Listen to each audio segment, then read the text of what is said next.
અંકલેશ્વરમાં લગ્ન પ્રસંગમાં ગયેલ પરિવારના ઘરને તસ્કરોએ નિશાન બનાવ્યું હતું.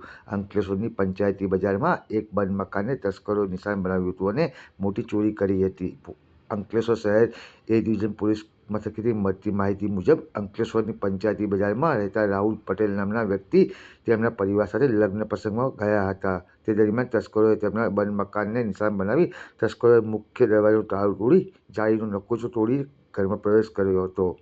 ઘરમાંથી સોના ચાંદીના દાગીના સહિત અંદાજિત 1.5 લાખના ગહેણાની ચોરી કરી ફરાર થઈ ગયા હતા. ચોરીની જાણ થતાં મકાન માલિક અંકલેશ્વર શહેર એ ડિવિઝન પોલીસ મથકે ફરિયાદ નોંધાવી તજવીજ હાથ ધરી હતી, જેના આધારે પોલીસે તપાસ હાથ ધરી છે.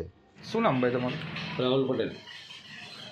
શું ઘટના બની છે તમારા ઘરમાં? મને હું તો મેરેજમાં ગયો હતો અને મને પર સવારના ફોન આવ્યો 5 વાગે કે તમારા ઘરમાં ચોરી થઈ. આજુબાજુવાળાએ જોયું કે ભાઈ ઘરનું તાળું તૂટેલું છે. તે લોકોએ જોયું કે ભાઈ ઘરમાં ચોરી થઈ છે. તો મને જાણ કરી તો હું આવ્યો તો અમારા ઘરની અંદર મેં મારી હાલત જોઈ ઉપર નીચે બધું.